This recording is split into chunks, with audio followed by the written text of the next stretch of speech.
Have you ever walked away from a conversation feeling exhausted, and you can't quite explain why? What if the real danger isn't the loud, obvious villain, but the quiet manipulator disguised as a friend? Evil doesn't always knock on your door with a warning. Sometimes, it slips in quietly, and rearranges everything inside you. Evil isn't just the stuff of horror films or ancient legends, it's real. It lives among us. And the scariest part? It rarely looks evil at first glance. There's no red flag, no ominous music. Often, it operates in whispers, subtle gestures, and emotional shadows.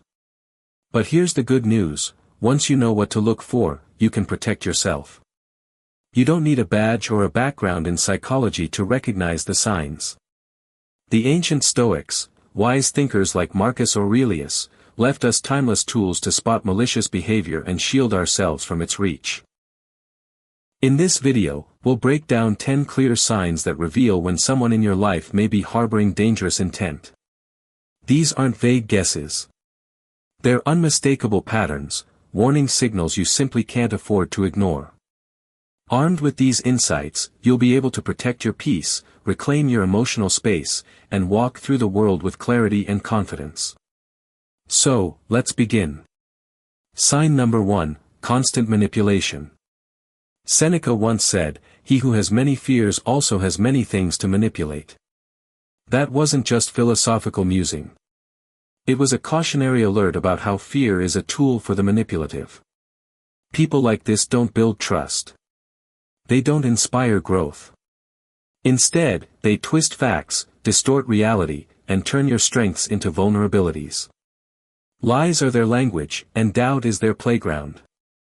I remember working with a colleague who, at first, seemed incredibly supportive. In meetings, he'd compliment me in front of others, boosting my confidence and making me feel seen. But behind the scenes, something else was happening. He quietly sowed seeds of doubt. Small, subtle stories about my work would reach management, blown out of proportion, twisted just enough to stir concern. When I confronted him, he smiled calmly and said he was only trying to help me improve. It made me question myself. Was I really underperforming? Was I just being too sensitive? Before I knew it, I was second-guessing everything. My abilities. My instincts. My worth. That's the true danger of manipulation. It doesn't come at you with force. It seeps in slowly, making you believe you're the problem. And here's the truth: people who manipulate don't want partnership. They want power. They don't want you to grow, they want you to rely on them, to shrink just enough so they feel in control. But once you see it clearly, you can break the spell. Now, let's take this a step further. Because constant manipulation is just the beginning. They don't just manipulate you with lies, they exploit your deepest vulnerabilities. These individuals are skilled at finding your weak spots, your insecurities, your quiet doubts. And once they find them, they weave themselves in, presenting themselves as your only guide, the one who truly gets you. But here's the truth: when someone constantly convinces you that only they can help you, that you need them to function, you're no longer in a relationship. You're in a trap. Stoic philosophy reminds us that clarity and self-control are the keys to breaking that trap. A truly virtuous person doesn't seek to bind you to them, they push you toward your own freedom. They encourage self-reliance, not dependency. If someone in your life insists that you always follow their lead, if they ignore your boundaries, override your voice, or treat your independence as a threat, it's not guidance. It's control. And it's time to step back. Epictetus once said, "No man is free who is not master of himself." You don't need to fight. You don't need to argue. You simply need to remove yourself from their manipulation and reclaim your space, your thoughts, your choices, your life. Mental clarity and self-awareness are your shields. Use them. And just when you think you've figured them out, comes the next layer. Number 2, a mask of charm. Epictetus also warned that appearances, no matter how dazzling, often conceal uncomfortable truths beneath them. Have you ever met someone who just seemed perfect? Their smile lights up the room. Their compliments feel like warm sunlight. Their words are soothing, effortless, almost rehearsed. Like they stepped straight out of a feel-good movie. But the more time you spend with them, the more that perfect glow starts to flicker. Something feels off. Their kindness has conditions. Their praise seems strategic. And slowly, a troubling question begins to rise: is this real? Or is this a performance? Charm, when genuine, is beautiful. It builds connection. It fosters trust. It brings people closer. But in the wrong hands, charm becomes a polished weapon, sharp, shiny, and deadly. These people know how to disarm you with flattery. They position themselves as your dream friend, the ideal mentor, even the partner you've always wanted. But their kindness has a purpose: to get something. To extract. To control. Marcus Aurelius once wrote, "The soul becomes dyed with the color of its thoughts." And that's the warning: charm may be the mask, but intent is the truth. Pay attention to how they treat those they have nothing to gain from. Watch their behavior when the spotlight is off, when no one's watching. Because words are easy. But actions, especially the quiet, unnoticed ones, reveal the real character. I once knew someone who had a magnetic personality. He could light up a room, make people feel truly special with just a few well-placed words. For a while, I believed he was one of the most uplifting people I'd ever met. But over time, the truth surfaced. His compliments were calculated. His warmth disappeared the moment he had nothing left to gain. And worse, he didn't just walk away. He left behind whispered insults and broken trust. So what do you do when charm is just the bait? In the next part, we'll explore another subtle yet dangerous sign, one that often hides in plain sight: emotional chaos. Stay with me. The same people who once showered you with praise are now whispering behind your back. Why? Because the charm was never real, it was a lure. A performance. And once you've served your purpose, the script changes. So how do you escape their spell? You start by listening to the quiet warnings in your gut, that subtle discomfort you feel when something doesn't quite add up. If someone makes you feel flattered and uneasy at the same time, that's not chemistry. That's your intuition sounding the alarm. Manipulators thrive on your willingness to ignore red flags. They count on you to give them the benefit of the doubt. To believe in the mask rather than look beneath it.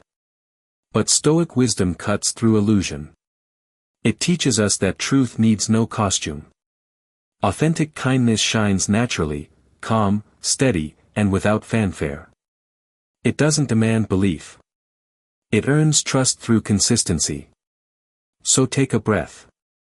Look past the glittering surface. Peel back the charm and ask, is this genuine? Or just another mask? Because true goodness never needs a disguise. Number 3, lies without conscience. Marcus Aurelius once said, if it isn't right, don't do it. If it isn't true, don't say it. Simple advice, but a direct challenge to anyone who operates in deception. Malicious people don't lie out of carelessness. They lie with intent. For them, dishonesty isn't a last resort, it's a strategy. A tool sharpened by years of practice. Their lies are crafted like traps. Subtle, convincing, and designed to serve a purpose: gain influence, dodge accountability, manipulate your perception of what's real. I once knew a colleague who told a dazzling story about how she single-handedly led a major project to success. She spoke with such conviction, you'd never doubt her. Until the facts came in: emails, reports, timelines, all pointing to a very different reality. When confronted, she didn't apologize. She deflected. Shifted blame. Claimed you misunderstood. And if that didn't work, she would bury you in distractions, dragging attention to unrelated issues. That's the tactic: blur the facts until you start questioning yourself. This is gaslighting at its core, designed not just to deceive you, but to make you doubt your own mind.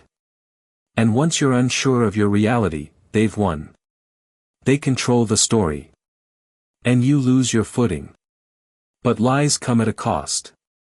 They require constant upkeep, new deceptions to patch over the old. Every lie is a crack, and eventually, the mask begins to splinter. The Stoics remind us, truth is resilient. It doesn't need rehearsal. Lies, however, are fragile. To protect yourself, become a quiet observer. Watch closely. Do their stories shift under pressure? Do their actions align with their words? Words are easy. But actions, they never lie. When you sense inconsistency, don't ignore it. Ask questions. Demand clarity. Set firm boundaries. Honesty is the bedrock of integrity. And if someone repeatedly violates that, you owe it to yourself to walk away. Because walking away isn't weakness, it's wisdom. It's power. As the Stoics taught, real strength isn't controlling others, it's mastering ourselves and refusing to be pulled into chaos. So, the next time you face someone whose words don't match their deeds, don't chase explanations. Watch. Observe. And protect your peace. Number 4, a lack of empathy. Seneca once observed that human beings are social creatures. Not meant to live only for themselves. And it's true. Empathy is what connects us. It's the invisible bridge between hearts, the quiet language that lets someone know, you're not alone. But for truly malicious individuals, that bridge doesn't exist. To them, people aren't companions, they're pawns. Tools to use. Obstacles to overcome. Or worse, stepping stones toward their own selfish goals. They don't care about your happiness unless it serves their agenda. Your pain. Irrelevant, unless it gives them power. And empathy. To them, it's a weakness to exploit, not a virtue to embody. Imagine this, you're sitting with a friend, finally opening up about something heavy, something that's been quietly weighing on your chest for weeks. You're vulnerable. You're raw. You need support. And instead of leaning in, they lean away. Oh, you think that's bad, they say, brushing aside your moment. Let me tell you about my day. They've just hijacked your pain. Turned your suffering into their stage. This isn't a one-time misstep. It's a pattern. A reflection of someone who's either unwilling, or unable, to step outside themselves and truly connect with another human experience. Their emotional detachment can feel like a chill in the room. Sometimes it's silence. Sometimes it's smug amusement at your pain. But either way, you'll feel it, that eerie absence where empathy should be. And here's the truth, empathy isn't just a nice to have. It's the very core of healthy, meaningful connection. Without it, relationships become one-sided transactions. Conversations become exhausting. And your emotional world begins to feel like a desert. Malicious individuals know this, and they use it. They might fake compassion when it's convenient, but the moment you really need them, their mask slips. And what's left underneath is cold, calculating indifference. Marcus Aurelius gave us a powerful reminder. Stop arguing about what a good person should be. Be one. So what can you do when you're faced with this kind of emotional emptiness? Start by setting boundaries, firm ones. Don't allow their coldness to make you question your worth. Don't explain your emotions to someone determined not to care. Instead, protect your peace. Choose relationships rooted in mutual respect and empathy. Be with people who celebrate your joys and sit with you in your sorrows. Because real connection isn't built on performance. It's built on presence. And hey, if this is resonating with you so far, don't forget to hit that like button and subscribe to the channel. Drop a comment below with, "I see the signs," because we're just getting started. Number 5, the hunger for control. For someone with a malicious heart, control isn't just a habit, it's an addiction. A lifeline. They don't just want to influence your choices, they want to dominate them. Every conversation, every relationship, even the smallest parts of your daily life. They want a say in all of it. Marcus Aurelius once wrote, "You have power over your mind, not outside events. Realize this, and you will find strength." But that strength? That inner freedom? It's exactly what these individuals aim to steal. Why do malicious people crave control so badly? Because they know something most people overlook: if they can control your mind, they can control your entire life. I once knew someone who seemed genuinely supportive at first. Their advice felt thoughtful, their guidance helpful. I trusted them. But over time, things started to shift. They began planting seeds of doubt, casual comments that made me question my own decisions. Subtle remarks that, on the surface, sounded like concern, but underneath, chipped away at my confidence.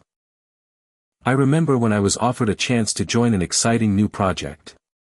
I was nervous, but ready. Still, they looked at me and said, "I don't think you're quite ready for something like that. Maybe let me handle it for now." And I believed them. I let them take the lead, not because they were more capable, but because they had slowly convinced me I couldn't trust myself. Looking back, it was never about helping me grow. It was about keeping me in place, ensuring I'd never outshine or outgrow them. That's the twisted nature of control. It doesn't always come with shouting or strict rules. Sometimes, it shows up in a whisper. "You can't do this without me."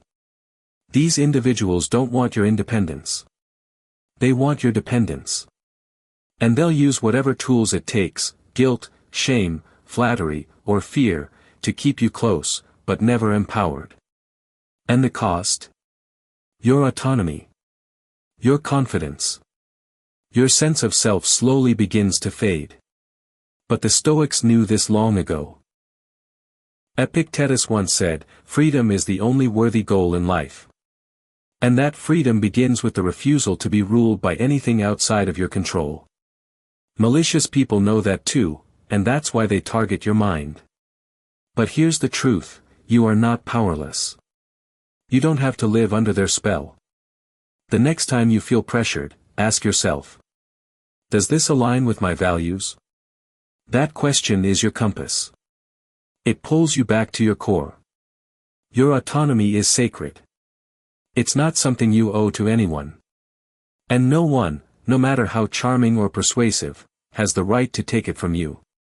Marcus Aurelius once reminded us, "The happiness of your life depends upon the quality of your thoughts." So protect your thoughts. Guard your mind.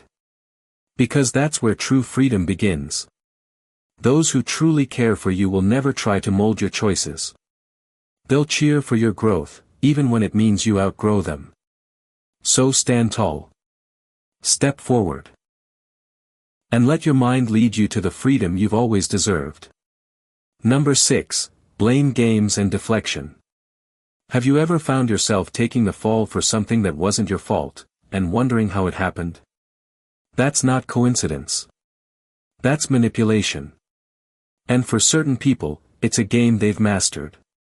They deflect. They twist the narrative. And before you even realize what's happening, you're the one apologizing for their mistake. I remember a time I worked on a major project with a close friend, someone I trusted.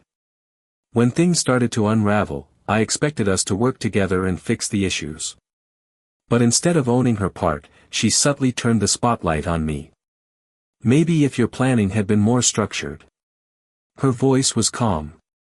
Her tone sounded helpful. Like she was just offering feedback. But her words left a bruise, one that made me question my own judgment. And it didn't happen just once. Over time, I noticed a pattern. Every misstep, every setback. Somehow, it all pointed back to me. At least in her story. That's when I realized, I wasn't collaborating. I was being blamed. These individuals are experts in emotional sleight of hand. They rewrite reality so convincingly that you begin to doubt your own memory. They tap into your empathy, your willingness to reflect, to take responsibility, and use it against you. And in the end, they walk away clean, while you're left with the guilt. Marcus Aurelius once said, "The truth stands on its own." It doesn't need a backstory. It doesn't need excuses. It simply is. So when you're up against someone who constantly avoids accountability, it's essential to ground yourself in facts. Stay objective. Don't let emotions blur your vision. If they distort the truth, confront it, with calm, firm clarity. Don't match their defensiveness. Don't play their game. Just ask questions. Hold your ground. And make it clear, you won't carry weight that doesn't belong to you.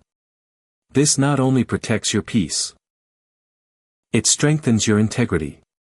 Because real strength isn't about winning the argument. It's about standing in your truth. Set boundaries. And when someone shows you, again and again, that they refuse to take responsibility, believe them. Their blame is not your burden to bear. Because accountability is the mark of character. And if they won't carry theirs, walk away with yours intact. Number 7, the pleasure of pain. There's something chilling about a person who smiles at another's suffering. And yet, that's exactly what some people do. Not openly. Not always with malice on their face. But in small, cutting moments, you'll see it. It might be a sarcastic remark when someone makes a mistake. A smirk when a coworker stumbles. Or even laughter, quiet, sharp, when someone's pain becomes public. At first, these moments might seem harmless. Just bad jokes. A lack of tact. But over time, a pattern emerges. They're not indifferent to suffering. They feed on it. I once had a friend who seemed strangely eager to share the latest gossip, especially if it was negative. When a colleague was publicly criticized during a meeting, she laughed. Not nervously. Not in discomfort. But with a flicker of satisfaction. At first, I told myself she was just detached. But the truth revealed itself, she felt powerful not by rising above, but by watching others fall. She didn't offer empathy. She didn't help. She took other people's struggles and used them as stepping stones for her own fragile ego. Seneca once said, "No man is more unhappy than he who never faces adversity." But for people like this, adversity isn't a teacher. It's a tool. Not for growth, but for comparison. They don't build their self-worth through effort. They build it by tearing others down. Whether it's gossip, sabotage, or thinly veiled mockery, these behaviors are not harmless quirks. They're signs of a deep-rooted insecurity, one that needs someone else to hurt in order to feel okay. But this kind of joy is hollow. It's temporary. And behind it? Emptiness. So how do we respond? The Stoics remind us, protect your peace. Guard your self-worth. Don't let someone else's cruelty become the background noise of your life. Recognize the red flags, their mockery, their fixation on failure, their subtle pleasure in pain. And most importantly, walk away. Because the more time you spend in their presence, the more they drain your joy, your confidence, and your calm. Choose people who lift you. People who celebrate your wins. Who sit with you in loss, not smile at your struggle. That's where true strength lies, in relationships built on growth, encouragement, and shared triumphs. Because real joy is never found in someone else's suffering. It's found in rising together. Number 8, silence as a weapon. Sometimes, what isn't said can be more dangerous than what is. Some people use words to wound. Others use silence. But when used with intention, silence becomes a weapon. A tool of control and isolation. I once had a friend who, at first, seemed deeply caring. Attentive. Supportive. But as the months went by, something shifted. She began making quiet, negative remarks about those closest to me. Your best friend doesn't really treat you well, have you noticed? Your family doesn't understand you like I do. At first, I brushed it off. I thought she was just concerned, maybe even protective. But slowly, the comments increased. More doubt. More distance. More isolation. Before I realized it, I was pulling away from the people who had always been my foundation. And the space they left behind? She filled it. Her approach was never loud or forceful, it was soft, almost loving. But it was calculated. It was strategic. And it was working. Because that's how toxic people operate.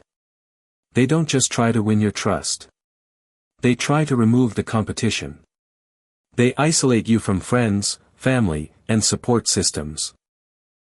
Because the more alone you feel, the more dependent you become on them. This isn't random. It's manipulation in its most insidious form. But here's what they hope you'll forget: true strength comes from connection. Your relationships, real, grounded, authentic relationships, are your roots. They keep you steady when life tries to shake you. They remind you who you are when someone else tries to rewrite that story. So if you start noticing that you're pulling away from the people who matter most, pause. Reflect. Ask yourself, who benefits from this distance? Reach back out. Talk to your family. Call your close friends. These are the people who see the real you, and love you for it. Stoic philosophy teaches us that we are not meant to live in isolation. We are a part of something greater, a community, a network, a family of the soul. And when you protect those bonds, you protect your sanity. You protect your power. So never let anyone convince you that they're the only one who cares. The truth is, the ones who care would never isolate you. Number 9, jealousy in disguise. Sometimes, envy doesn't scream. It whispers. It shows up wearing the mask of concern, of helpful advice, of a friend who's just looking out for you. They'll smile and say, "You did great, but don't get too excited, there's always room for improvement."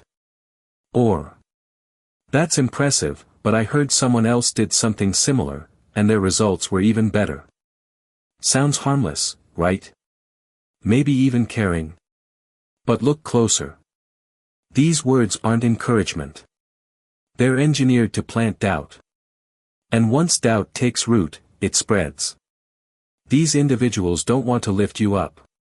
They want to shrink you down, to a size they're comfortable with.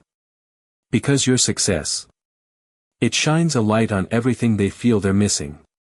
And rather than face that discomfort, they try to dim your glow. Seneca warned us, envy is the ulcer of the soul. And for those who carry it, praise becomes a performance. Compliments turn into subtle attacks. Every word is carefully crafted, not to support you, but to make you second-guess your wins. But Stoic wisdom gives you the armor: trust your intuition. If something feels off in the way someone celebrates you, pause. Reflect. Look beyond the surface. Because truly kind people, they praise you without condition. They don't need to diminish your moment to feel secure in theirs. They cheer you on. They help you reach further, not hold you back. So set your boundaries. Don't water down your success to make others comfortable. Don't shrink so others can feel tall. Stand tall in your value. Own your light. And surround yourself with those who don't just tolerate your glow, but celebrate it. Because your light doesn't take away from theirs. It inspires it. Number 10, the unrepentant heart. There's one trait more telling than all the rest. One that reveals the core of a truly dangerous person. Not just through their actions, but through what they refuse to do. They never admit they're wrong. Marcus Aurelius once advised, don't waste time debating what a good person should be. Be one. But people with an unrepentant heart live in the opposite truth. They hurt others, and never look back. They never apologize. Never self-reflect. Never try to repair what they've broken. Instead, they rewrite the narrative to protect their ego, not to restore the relationship. Think of someone in your life who always has an excuse. Every mistake is someone else's fault. Every harmful word they speak is taken the wrong way. And if you try to express how they've hurt you, they turn the tables, painting you as too sensitive, too dramatic, too much. It's not just denial. It's deflection. It's refusal to take any step toward growth. To them, stubbornness is strength. Reflection. Weakness. Accountability. A threat to their self-image. But the Stoics saw it differently. Epictetus taught that true freedom begins with self-mastery. And self-mastery requires the courage to look within, to confront our own flaws, and to change. When someone refuses to reflect, to apologize, or to evolve, they don't just harm others.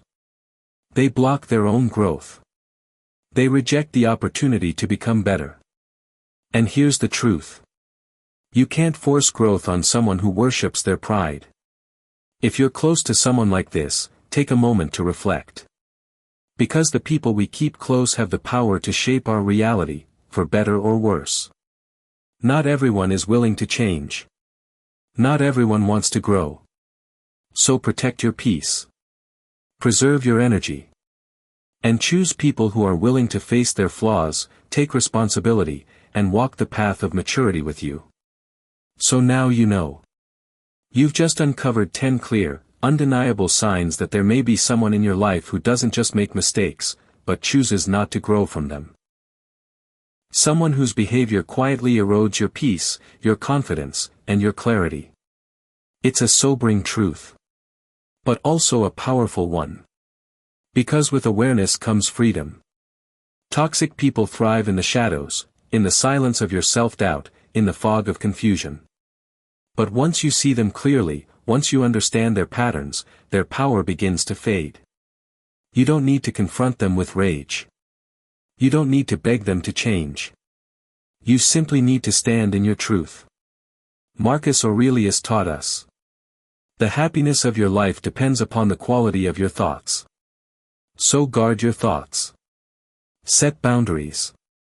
Choose relationships that honor your worth, not those that chip away at it. Let go of the people who justify harm, who avoid accountability, who show no intention of becoming better. And instead, invest your energy in those who rise, and want to see you rise too. Because your peace is not negotiable. Your growth is not up for debate. And your light? It was never meant to be dimmed. If this video opened your eyes or gave you clarity, hit that like button, subscribe, and drop a comment. I see the signs. Let others know you're choosing wisdom over manipulation, clarity over confusion, and growth over stagnation. Thank you for watching. And I'll see you in the next video, where your journey toward inner strength and Stoic wisdom continues.